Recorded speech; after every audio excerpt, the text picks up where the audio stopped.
लक्ष्मी का दीप कभी भी गोल बत्ती का नहीं होता। लक्ष्मी का दीप हमेशा लंबी बत्ती का होता है, हमेशा लंबी बत्ती का होता है। शिव महापुराण की कथा कहती है, बाती जो लगाई जाती है दीपावली पर लगाओ, चाहे आप धनतेरस पर लगाओ, चाहे आप रूप चौदस पर लगाओ, चाहे पड़वा पर लगाओ, चाहे दूज पर लगाओ, बाती हमेशा लंबी होना चाहिए। लंबी बाती, चाहे तेल की लगा रहे हो चाहे घी की लगा रहे हो, भाव से। वैकुंठ ये सुंदर रूप चौदस की जो पूजन का विधान है, आपको धनतेरस की पूजन का जो विधान बताया था, धनतेरस की पूजन का जैसा विधान था, पहुंचकर पाटे को बिछाकर चौक पूर कर, जिस थाली में आपने स्वस्तिक बनाकर जो सिक्का रखा है उसी में एक सिक्का और रखकर उसकी पूजन अर्चना करना है। वैसी की वैसे ही जैसा पहले कल कहा गया, रोली चावल हल्दी मोली मेहंदी सिंदूर आदि सब चढ़ाते हुए, और साथ में 2 दीप लगेंगे। रूप चौदस के दिन 2 दीप, एक दीप है घी का लंबी बत्ती का जो लक्ष्मी जी के सीधे हाथ पर आएगा, दूसरा दीप है घी का दीप भी आटे का आएगा और तेल का दीप भी आटे का आएगा। जो तेल का दीप लगेगा वो थोड़ा सा दिया बड़ा लेना, उसमें 4 लंबी लंबी बत्तियां रखना, सरसों का तेल या मीठा तेल या तिल्ली का तेल जो भी मिल जाए उसके अंदर डाल लेना। 4 बत्ती ये लक्ष्मी जी के लेफ्ट हैंड की ओर आएगी। उसी आटे का तेल का जो दिया रहेगा उसके अंदर या तो पीली सरसों या काली सरसों, जो राई होती है सरसों होती है, उसके थोड़े से दाने उसमें डाल दिए जाते। लक्ष्मी जी का पूरा पूजन बड़े भाव से करिए, जल का छींटा दीजिए, रोली चावल मोली हल्दी जो भी है आपके पास समर्पित करने के लिए पूजन की थाली में वो समर्पित करिए, मीठे का भोग लगाइए, और भोग लगाने के बाद में बड़े प्रेम से 5 कमलगट्टे, 5 हल्दी की गठान, 5 अमरबेल के टुकड़े। अमरबेल होती है एक लंबी सी बेल, पेड़ों पर चलती है पीले कलर की, जो कि पूरे पेड़ पर छाई रहती है, उसको कहीं पर भी डाल दिया जाए वो बढ़ती चली जाती है। वो हमारे वंश की वृद्धि के, लक्ष्मी की वृद्धि के लिए श्रेष्ठतम मानी जाती है। 5 टुकड़े अमरबेल के, 5 हल्दी की गठान, 5 कमलगट्टे दोनों हाथ में लेकर माँ लक्ष्मी से प्रार्थना करते हुए उन सिक्कों पर समर्पित कर दीजिए। सिक्कों पर समर्पित कर कर जो घी का दिया लगाया है तुमने लक्ष्मी जी के सीधे हाथ पर, उसको उठाकर माता की आरती कर लीजिए।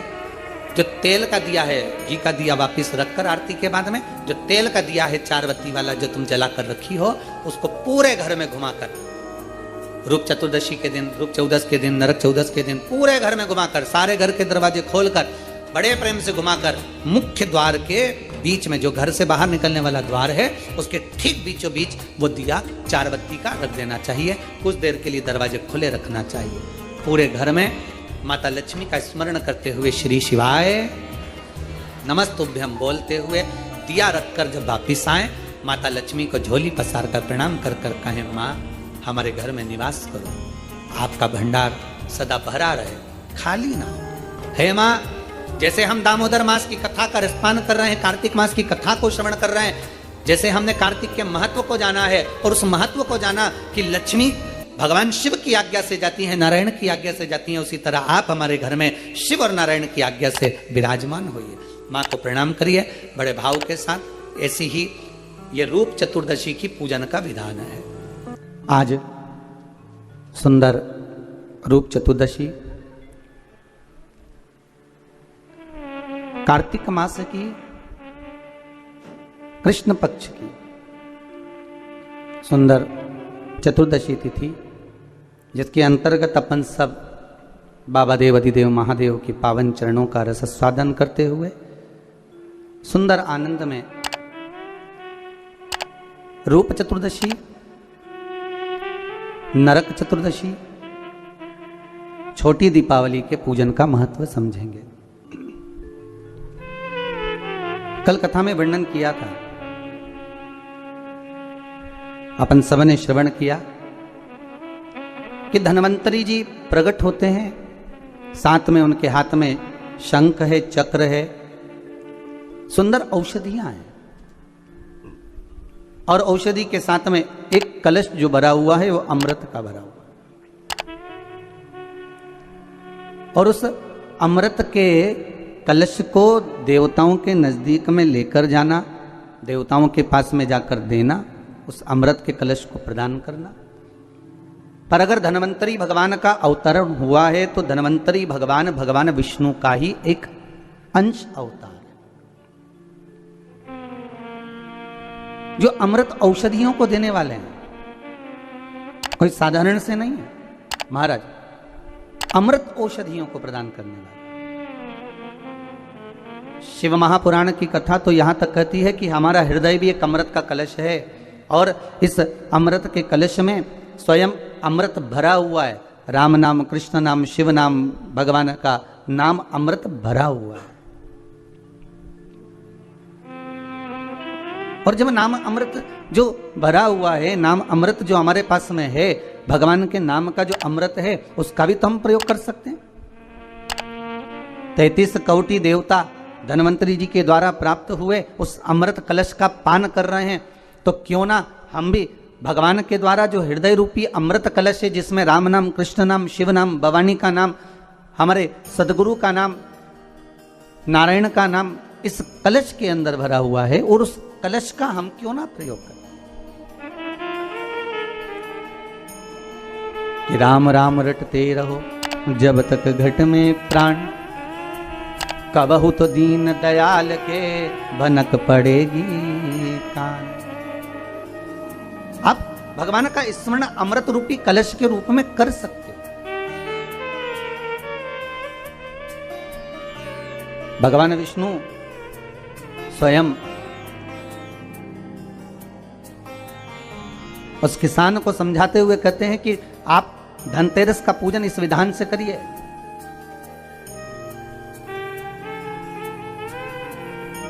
द्वितीय स्वरूप में, द्वितीय क्रम में भगवान धनतेरस के पूजन का तो महत्व बताए, साथ में हमारे यहाँ जो छोटी दीपावली के पूजन का जो महत्व है, छोटी दिवाली के पूजन की जो प्रधानता है, हमारे यहाँ कहते हैं कि ये छोटी दीपावली है। अमावस्या के एक दिन पहले, रूप चतुर्दशी के दिन, या आप नरक चतुर्दशी के दिन हम जो भगवान का गुणगान कर रहे हैं, हम जो भगवान का स्मरण कर रहे हैं, हम भगवत चरणारविंद का रसस्वादन ग्रहण कर रहे हैं, उसका एक आनंद सुख, उसके भक्ति का सुख एक अलग है। महाराज क्यों कहते हैं इस छोटी दीपावली को नरक चौदस, नरक चतुर्दशी? क्यों कहते हैं कि कार्तिक महीने में कृष्ण पक्ष की जो चतुर्दशी है वो नरक चतुर्दशी कहलाती है? उसका कारण क्या है? हम सब तो हमेशा सुनते रहे कि ये नरक चतुर्दशी है, घर के बच्चे भी हमसे पूछेंगे माँ नरक चतुर्दशी का मतलब क्या है? तो एक भाषा में तो अभी आशीष जी ने कहा कि नरकासुर का संहार किया भगवान ने, इसलिए नरक चतुर्दशी का वर्णन नहीं किया। केवल एक नरकासुर का संहार करने पर नरक चतुर्दशी का महत्व वर्णन हो, पर हमारे शास्त्र, हमारे वेद, हमारे पुराण हमें जो वर्णन करते हैं महाराज, एक सुंदर नगरी में रांतिदेव नामक का एक राजा निवास कर रहा है। बड़ा सुंदर भाव है महाराज उस रांतिदेव।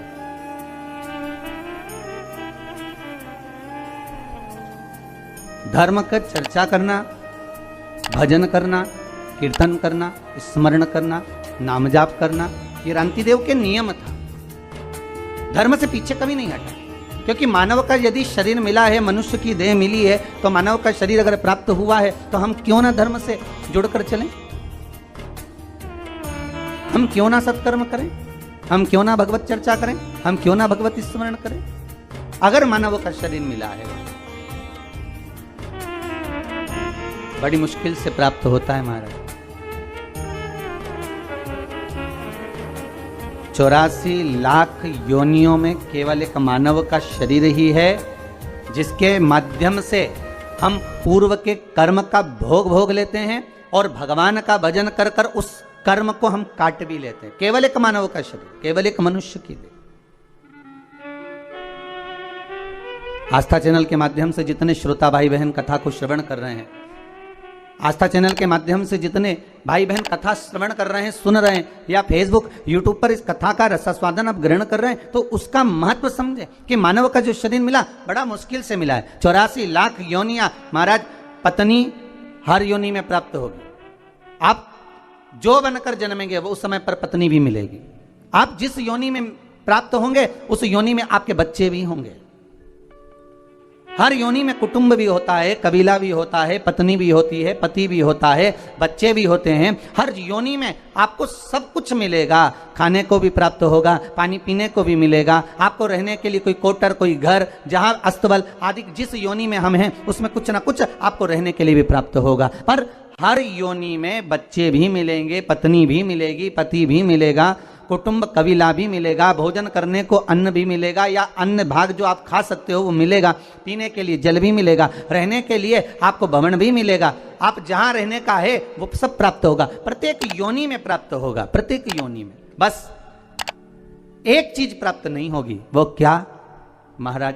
भगवान की सेवा, भजन, पूजन, स्मरण और भगवत नाम की चर्चा। इसलिए कलयुग केवल नाम आधारा और सुमर सुमर नर उतरहि पारा। कलिकाल में नाम की आधारशिला को रखा, इसलिए कहा केवल एक मानव का शरीर है जो कर्म के भोग को भोगते हुए, हमारे कर्म के भोग को मिटाते हुए, भोगते हुए भगवत स्मरण की ओर अग्रण्य बढ़ा देता है, आगे बढ़ा देता है, भगवान के नाम की ओर आगे लेकर चले जाते महाराज। इसलिए शायद कहा कि मिलती है राम नाम की दौलत कभी कभी,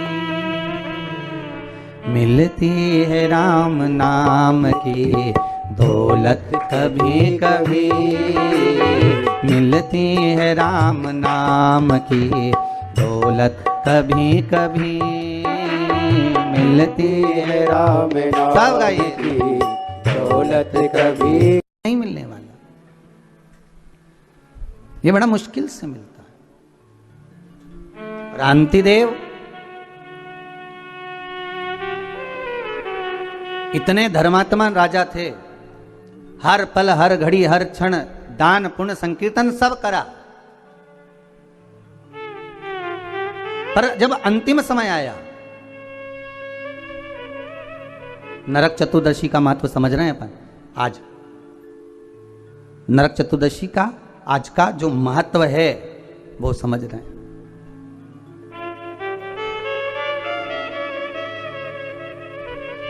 क्या महत्व है नरक चतुर्दशी का?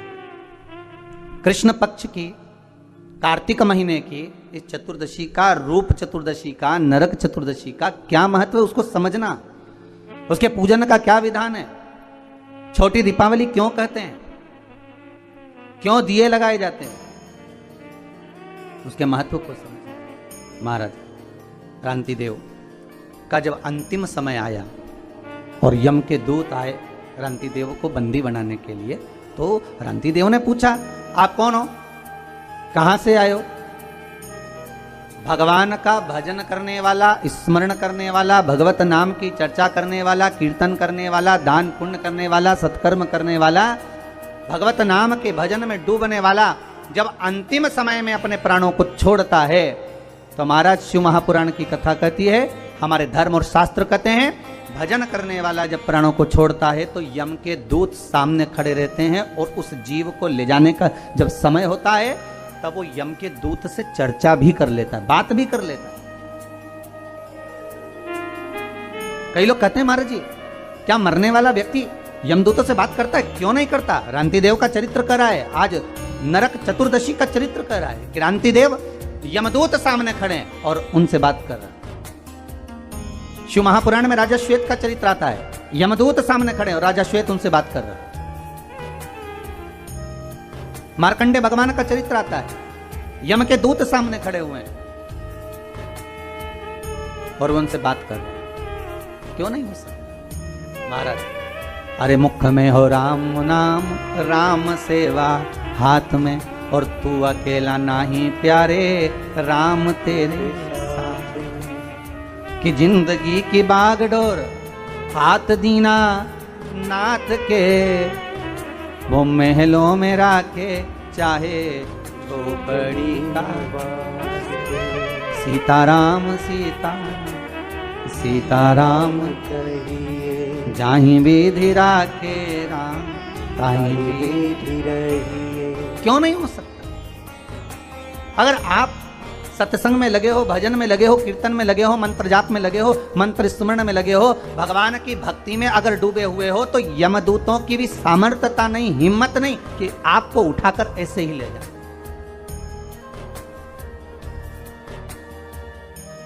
यमदूतों की भी सामर्थ्यता नहीं कि वो आपको उठाकर ले जाएं। वहां तो चर्चा होती है, बात होती है कि साहब हम आए हैं, यमदूत सामने नजर आते हैं। कहीं कहीं आप लोगों ने भी अपने जीवन में सुना होगा, जब किसी के प्राण छूटते हैं तो कहते हैं ना कि उनको तो पहले ही भान हो गया था, उनको तो पहले ही मालूम पड़ गया था, उनने तो कह दिया था साहब कि ऐसा हो रहा है। कई बार हम कहते हैं, हमारी सहज भाषा में आप लोगों ने भी अपने जीवन में सुना होगा कि वो ऐसा बोल गया, वो ऐसा कर गया, उसको तो मालूम पड़ गया था, उसकी तो सूचना मिल गई थी, अंतिम समय क्या है उसको मालूम पड़ गया। पर महाराज आज रांति देव के साथ वही हुआ। रांति देव ने पूछ लिया, कौन हो? यमदूत। लेने आए हो? हाँ। चलना पड़ेगा। बिल्कुल चलता हूं। कहां लेकर जाओगे? नरक।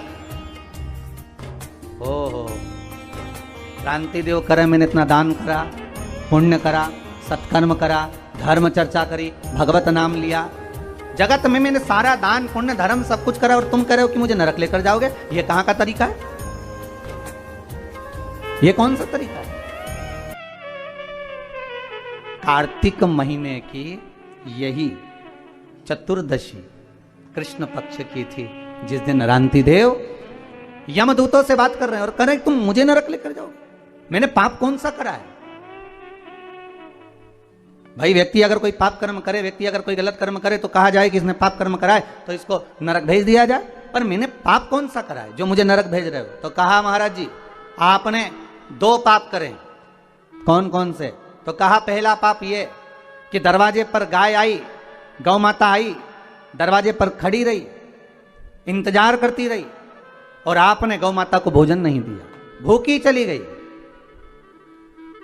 और दूसरा पाप आपने करा, दरवाजे पर ब्राह्मण आया और आप उसको अन्न भाग ग्रहण नहीं करवा सके, आप उसको भोजन नहीं करा सके। अब रांति देव ने पूछा ये हुआ कब था, ये तो बताओ पहले। अच्छा, सब जगह की फाइलें गायब हो सकती है, सारी फाइलें मिटाई जा सकती है, पर उस परमात्मा के द्वार पर जो फाइल लिखी जाती है उसे कोई मिटा नहीं सकता। मत बुरे कर्म कर बंदे वरना पछताएगा, भगवान की आंखों से तू बच नहीं पाएगा, तू बच नहीं पाएगा। उसको पहचान नहीं सकते। सारी फाइलें मिटाई जा सकती हैं, हर फाइल को छुपाया जा सकता है, हमारा लिखा हुआ हम उसको मिटा सकते हैं, पर परमात्मा की फाइल में एक बार अगर नाम चढ़ गया, कौन सी तारीख, कौन तिथि, कौन पल, कौन घड़ी, कौन क्षण आपने क्या कर्म करा है, वो परमात्मा की खाते में लिखा हुआ है। मेरे भोले के दरबार में सब लोगों का खाता, और किसी को कोड़ी कम नहीं देता, किसी को दमड़ी ज्यादा। सारी फाइलें उसके पास, चाहे हमारी हो चाहे आपकी हो। रांति देव की अगर फाइल उनके पास में है तो कहा मैंने करा कब था, बता दिया। यमदूतों ने ये फाइल पढ़ लीजिए, चित्रगुप्त महाराज को बुलाया, बता दीजिए महाराज, बता दिया। एक दिन ब्राह्मण आया था, निवेदन करा, तो रांति देव कह रहे हैं ब्राह्मण को मैंने सिंहासन दिया, ब्राह्मण को मैंने बैठने का सिंहासन दिया है, ब्राह्मण के लिए मैंने हाथ जोड़कर निवेदन करा था, ब्राह्मण देवता आप कुछ खा लीजिए, ब्राह्मण देवता आप पानी पी लीजिए, ब्राह्मण देवता आप कुछ ग्रहण कर लीजिए, पर ब्राह्मण ने मना कर दिया था। आप देखिए, लिस्ट उठाकर देखो, ब्राह्मण ने मना कर दिया था। यमदूत कहते हैं भले ब्राह्मण मना कर दिया, पर कुछ नहीं तो मुख झूठा करा देता, पानी ही पिला देता, तेरे घर का बर्तन झूठा तो होना था, तेरे घर का बर्तन पात्र झूठा तो होना था। कितना सुंदर कहा है महाराज। कोई ब्राह्मण यदि आपके यहां आए और ब्राह्मण आकर आपके यहां अगर ऊपर से जल ग्रहण कर रहा है तो आप ब्राह्मण से कह सकते हो महाराज जी आप पात्र झूठा कर दीजिए।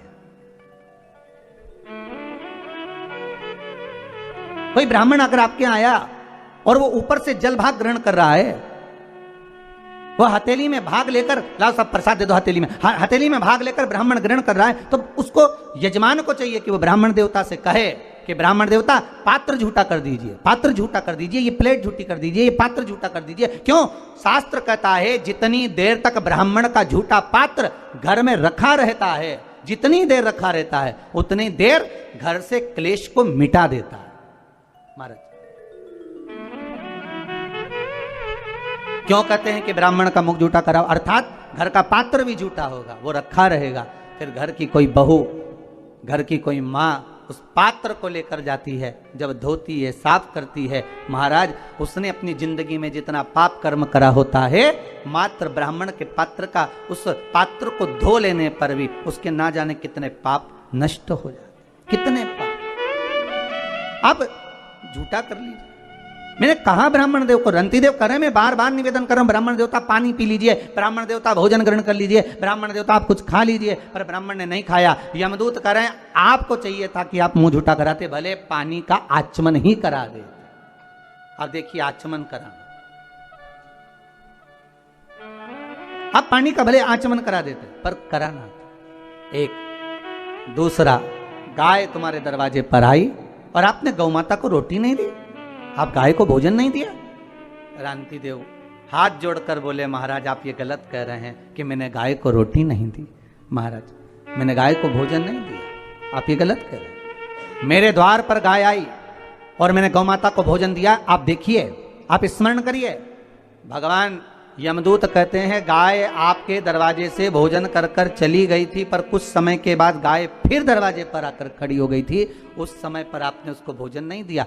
महाराज जब एक बार दे दिया तो दूसरी बार कैसे देते? यमदूतों ने कहा परमात्मा एक बार आपको सुख दे देता है और उसके बाद परमात्मा आपको सुख देना बंद कर देता है, तो क्या आप परमात्मा से वापिस सुख नहीं मांगते? क्या परमात्मा से वापस सुख नहीं मांगोगे कि हे प्रभु, हे भोलेनाथ, हे मेरे नारायण, हे मेरे राम, हे मेरे कृष्ण? एक बार अगर आपने सुख दे दिया और सुख देने के बाद फिर वापस वही की वही लीला चालू हो गई, वही हमारा कर्म का दुख हमारे सामने आ गया, तो क्या आप भगवान से वापस सुख नहीं मांगोगे कि हे भगवान हमें वापस सुखी कर दीजिए, वापस ऐसी कृपा कर दीजिए कि हमारा वैभव, हमारा धन, हमारी प्रतिष्ठा, हमारा यश, हमारी कीर्ति पुनः वापस स्थापित हो जाए? रंती देव, गाय अगर एक बार भोजन कर कर चली गई और दूसरी बार पुनः तुम्हारे दरवाजे पर आई है, तो तुम्हारे दरवाजे पर तुम्हारा कल्याण करने के लिए आई, तुमने उसको भोजन नहीं दिया, क्षमा करिएगा, मुझसे गलती हो गई, इसलिए तुम्हें नरक भोगना पड़ेगा।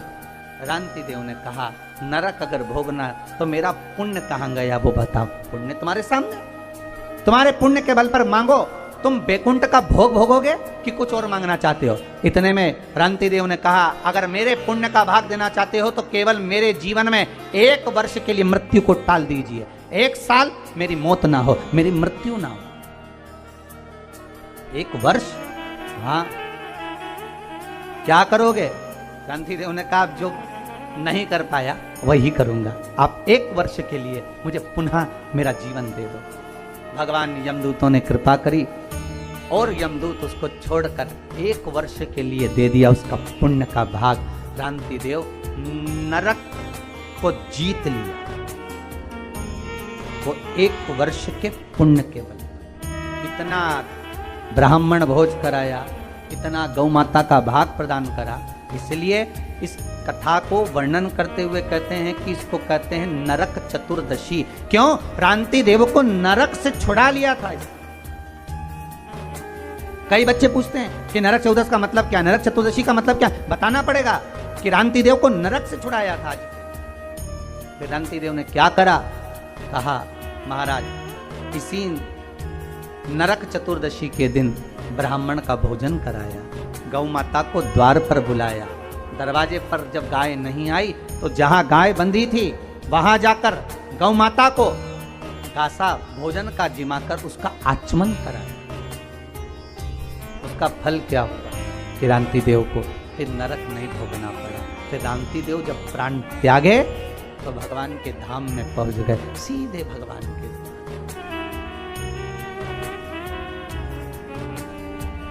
सीधे भगवान।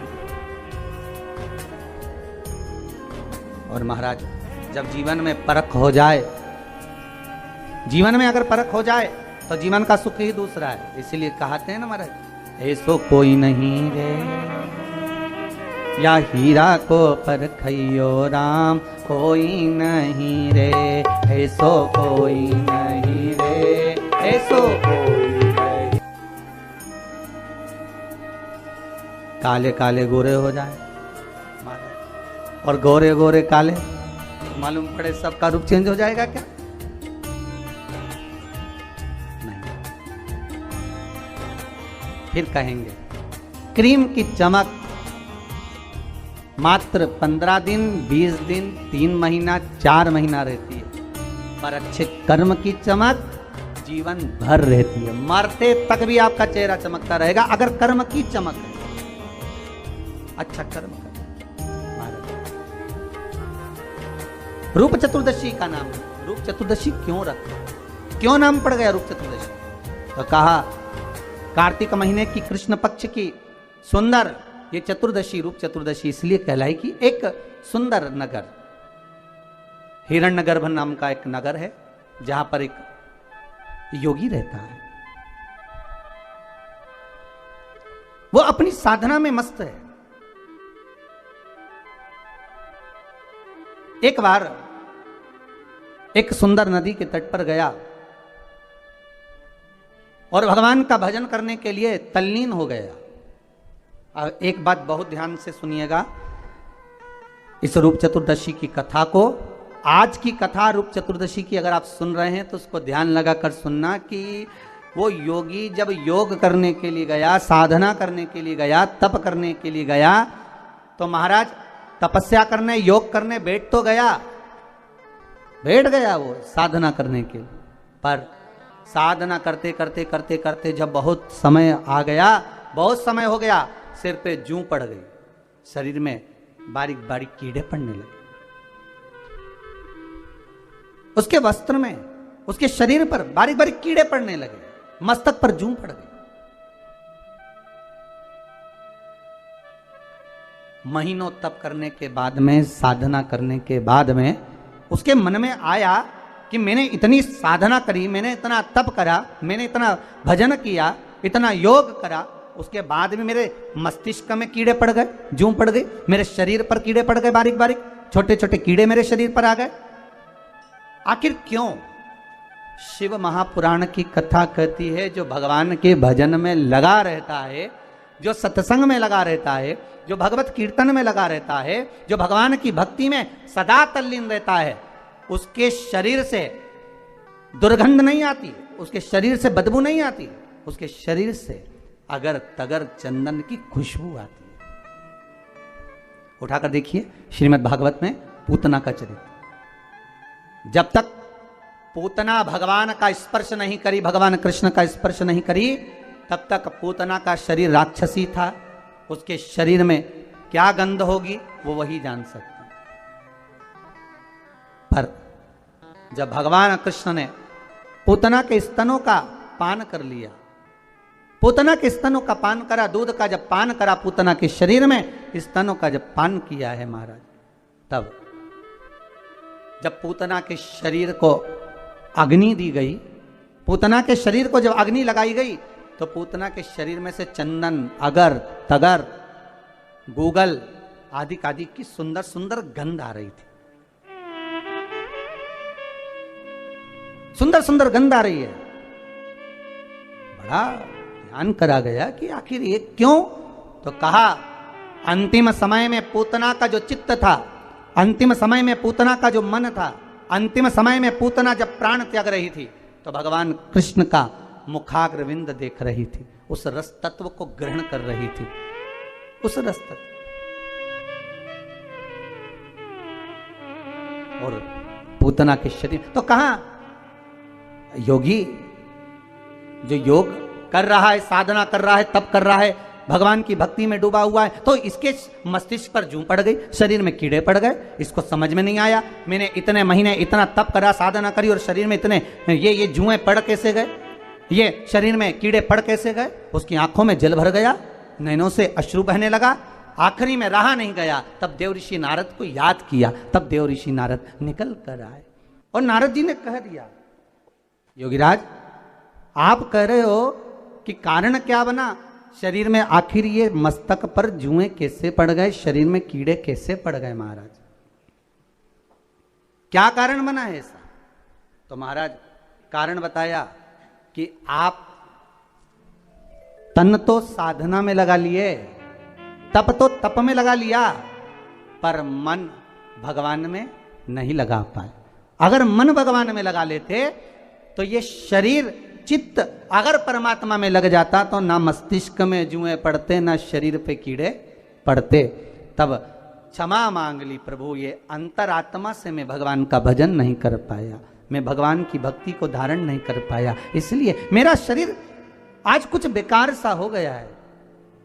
यही कार्तिक महीने की कृष्ण पक्ष की यही चतुर्दशी तिथि, जिस दिन योगी राज ने नारद जी से पूछकर सुंदर उपटन को तैयार कर कर शरीर पर मल कर स्नान किया और स्नान कर कर भगवान नारायण का स्तवन पूजन किया, तब जाकर वो योगी राज वापिस सुंदर काया को प्राप्त करे। इसलिए इस चतुर्दशी का नाम दूसरा पड़ गया रूप चतुर्दशी।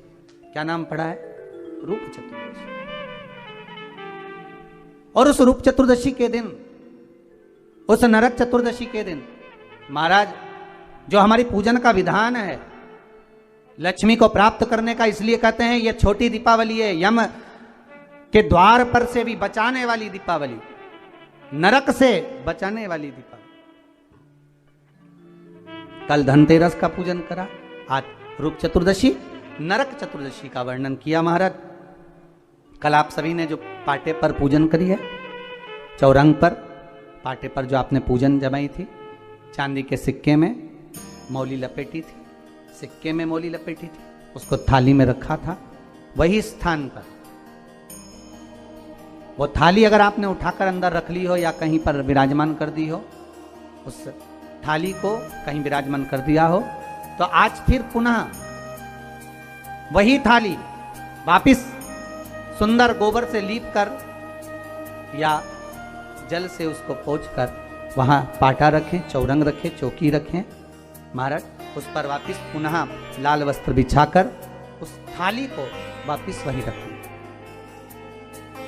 आज जो दिए लगना है, आज जो दीप लगना है महाराज, एक दिया आटे का चौमुखी, 4 बत्ती का दीप लगाएं, उसमें चाहे तो सरसों का तेल डाल लें, तिल्ली का तेल डाल लें, चाहे तो उसमें मीठा तेल डाल लें, और 4 बत्ती उसमें होना चाहिए थोड़ी सी पीली सरसों।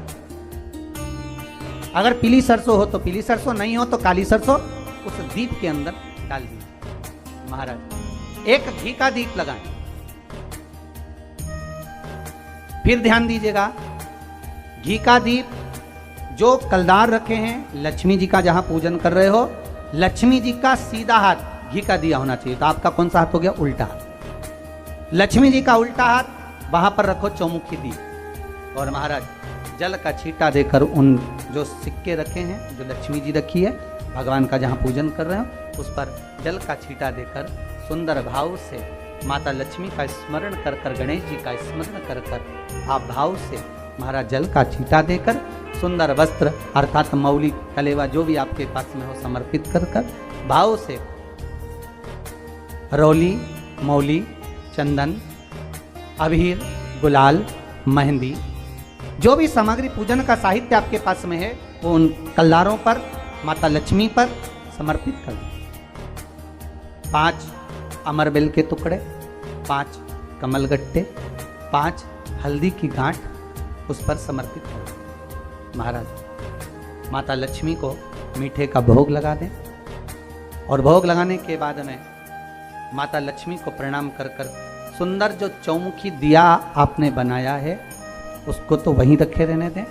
जो घृत का दिया बनाया है, घी का जो दीप लगाया है आपने 1 बत्ती का, उसमें 4 बत्ती नहीं होना चाहिए, बस केवल जो तेल का दीप लगेगा वो 4 बत्ती का, घी का दीप 1 बत्ती का, उस 1 बत्ती के दीप को लेकर माता लक्ष्मी जी की आरती करें।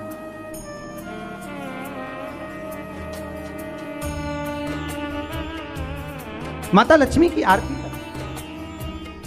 और माता लक्ष्मी की आरती कर कर उनका अनुमोदन कर कर, उनको प्रणाम कर कर, निवेदन कर कर, नमन कर कर जब दीप को रख दें तब माता लक्ष्मी के सम्मुख में अपनी झोली को पसार कर प्रणाम करें। माता लक्ष्मी से निवेदन करें, हे मां, आप रूप की देने वाली हो, आप नरक के भोग से छुड़ाने वाली हो। हे मां, आज भगवान नारायण के साथ में आप हमारे यहां सदा के लिए विराजमान हो। अपने इष्ट देव, अपने कुल देव, अपने पितृदेव का स्मरण करें।